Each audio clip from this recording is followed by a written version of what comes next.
মানুষের পোশাক ব্যবহারের উপকারিতা তিনটা। পোশাক ব্যবহারের উপকারিতা কটা? তিনটা। এক নম্বর উপকারিতা হইল পোশাক ব্যবহারের দ্বারা সতর ঢাকা। এগুলি মনে রাখবেন।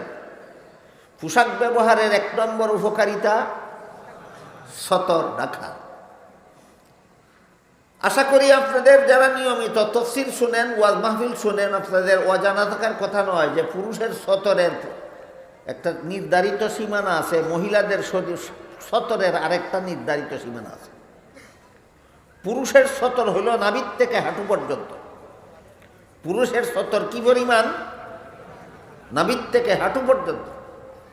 মহিলাদের সতর হইল চেহারা, হাতের পাঞ্জা আর পায়ের পাতা ছাড়া সর্বাঙ্গ। মহিলাদের শরীরের 3 অঙ্গ ছাড়া সর্বাঙ্গ সতর। 3 অঙ্গ ছাড়া সর্বাঙ্গ সতর। আর পুরুষের মাত্র নাভির থেকে হাঁটু পর্যন্ত 1 অঙ্গ সতর। এই সতর, পুরুষের যে পরিমাণ অঙ্গ সতর, এই পরিমাণ অন্য লোকের সামনে ঢেকে রাখা ফরজ। ঢেকে রাখা ফরজ।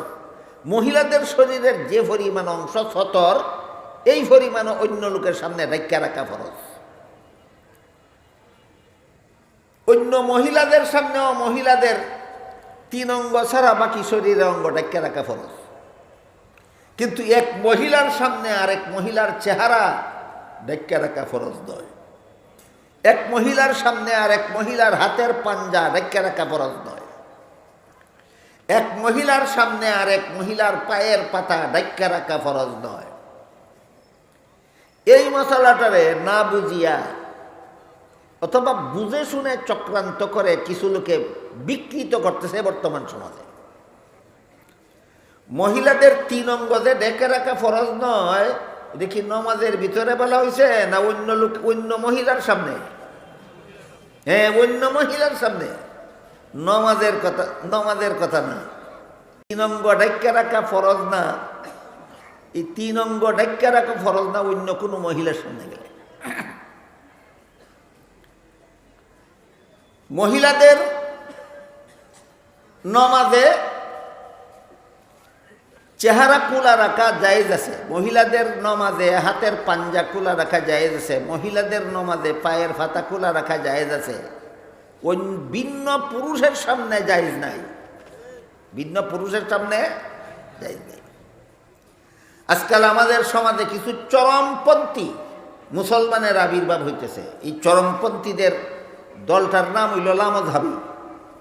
দলটার নাম লামাযহাবী। এরা বলে পুরুষের নামাজে আর মহিলার নামাজে কোনো পার্থক্য নেই। কাজেই পুরুষকে যেভাবে মসজিদে গিয়ে জমাতে নামাজ পড়তে হবে, মহিলাকেও তেমনিভাবে মসজিদে গিয়ে জমাতে নামাজ পড়তে হবে। পুরুষের যেমন চেহারা ঢাক্কা রাখার কোনো বিধান ইসলামে নাই, মহিলারও চেহারা ঢাক্কা রাখার বিধান ইসলামে নাই। তাহলে মহিলারও মসজিদে গিয়ে জমাতে নামাজ পড়তে হবে, চেহারা খোলা রাখতে হবে। মতলবটা কি তোমার? মতলবটা হইল যারা কয় সমাজে নারী পুরুষ সমান, এরা নারীদের চেহারা পথে ঘাটে দেখতে চায়। আর যারা বলে নারী পুরুষ নমাজে সমান, এরা মহিলাদের চেহারা মসজিদে নিয়ে দেখতে চায়। কুমতলব দুনো দলেরই, শুধু ক্ষেত্রের বেশ কম।